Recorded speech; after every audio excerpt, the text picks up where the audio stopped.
What's up, you guys? This is WD3, and this is your Hill Report Newsbreak.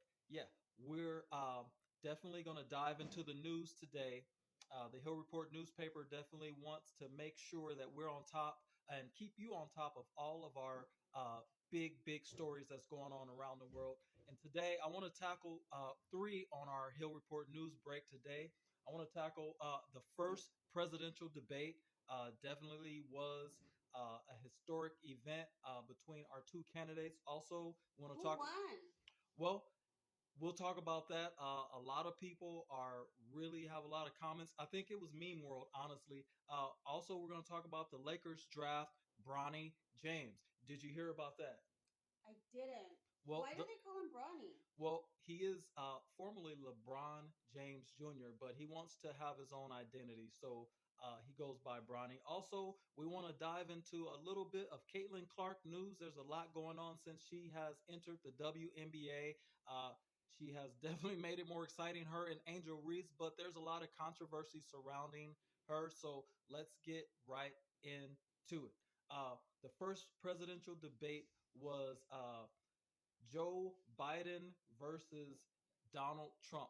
The sitting president, Joe Biden, as you know, he's going for re-election. Um, are you ready for the election in November? I am. I'm ready to vote. Well, there's a lot of people who want this thing to be over with already. As you guys know, soon as one election is over, all of a sudden they start talking about who's running for the next one.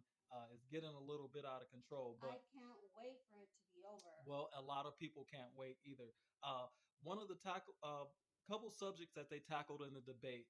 Um, First of all, a lot of people are commenting on the faces that Joe Biden was making. I watched the debate last night. What about the orange one? Well, he had some funny faces too. The thing about the structure of this debate, they didn't allow them to interrupt this time. So I heard about that. Didn't they mute their mics? well, they distorted the microphone so that anytime you interrupt, you wouldn't understand what was being said by the person interrupting. So it was a little more structured in that way. But boy, oh boy, I saw a few times they had to cut away to the moderator away from Joe Biden. I even seen them cut to some ISO shots of Donald Trump because um, this is what a lot of the Democrats fear. Joe Biden, he really doesn't look great on camera. Um, but in his defense, all throughout history, uh, our elder, our elder statesmen, our um, our tribal elders have been our leaders. So You it, mean just two old white guys? well, I I'll tell you what.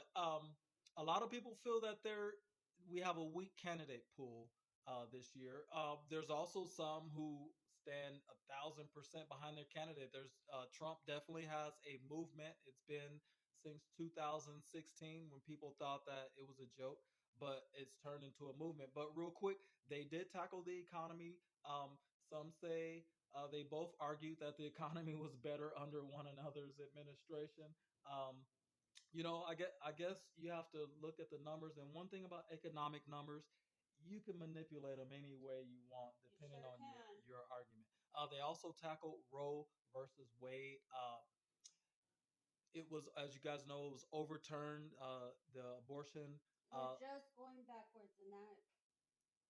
well, some people, and that's been one of the big divisive issues, and one of the hot button topics in American politics has been abortion. Some say that it's totally inhumane to keep women from making their own decisions, and some say it's inhumane.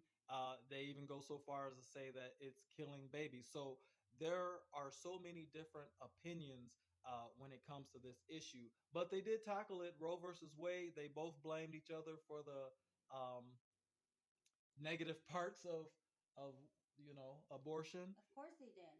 right? Definitely, Donald Trump was he brought up Afghanistan, and that was one of the points in the debate where you could see Joe Biden's face really make one of those funny faces when Afghanistan was brought up. So Definitely, that was not a good thing for Joe Biden. The way we got out of Afghanistan, lost billions in equipment, lost soldiers. Definitely, 20 years of fighting in Afghanistan, and to leave like that with no resolution left a bad taste in a lot of Americans' mouths. Yeah, sure did. Also, big news yesterday. If you didn't see, did you see the Lakers draft Bronny James in the NBA draft second round yesterday? Yeah, that's something else. Well, a lot of people were saying that, asking the question, did he even deserve to be drafted? Because he did not play that well at USC. I think he averaged 4 points. Nobody who averages 4 points in college is going to the NBA. But Bronny James did. Um, as you all know, his father is probably one of the greatest basketball players ever to step on the court. He's been ever since he was 19 years old. Now he's 18 years old. Now he's 30, almost 40 years old, and he's still one of the best players in the league. Um, Can we say nepotism? well, that's what a lot of people are saying, but I'll say this. I think that he was a McDonald. Bronny was a McDonald's All American, which is you don't get that honor unless you're one of the top high school prospects in the country. Do you mean like McDonald's as in fries? Right, but they also host a game, a high school game with the top high school basketball players, called the McDonald's All American Game. And Bronny James did play well in that game. He participated in that game, which is probably for the elite. And I think this is pretty controversial, but I'm questioning the. Do you remember when Bronny James had the heart attack or the cardiac arrest and he passed out I on the heard court? something about that. I heard whispers. Well, I would say I don't believe that anymore. Who would get drafted less than a year after they had a cardiac arrest into the NBA? He must be some kind of superhero. Well, I think that that was a message from Rich Paul and LeBron James that said, "Coach for USC, you're not going to overwork this kid. We're reserving him for the NBA.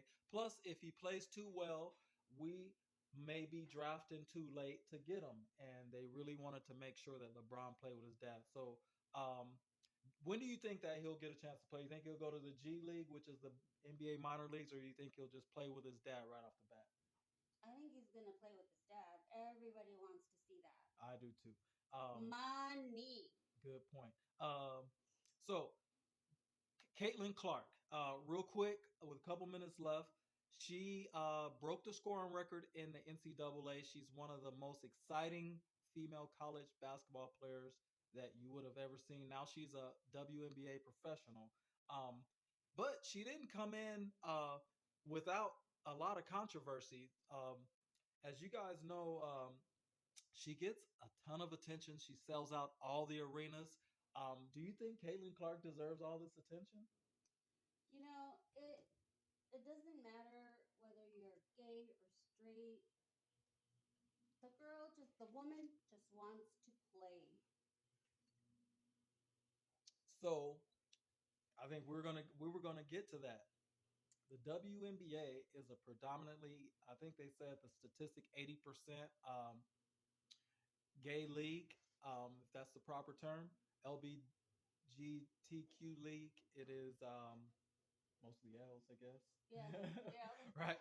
Um, but that is the dynamic in the league. And Caitlin Clark and Angel Reese, they've caught the league by storm, and they are known to be two straight players. Um, but they get a lot of cheap fouls. They get a lot of smart, snide comments directed their way. They've come in. Matter of fact, Caitlin Clark did not even get invited to the USA Olympic women's team for the Olympics. Do you think she should have been included on the Team USA? Yeah. Well, a lot of people do. And they question some of the people that's on the roster, and some people use the excuse of you have to pay your dues to get on the women's team. But sometimes when things transcend sports, you have to go with that story, right? Um, so, hey, you guys have been watching the Hill Report Newsbreak. We appreciate you guys. Like, share, subscribe. Make sure you guys definitely like and comment if you have any comment about any of the stories. I'd like to thank my co host today, Hilda. She definitely added something to the show.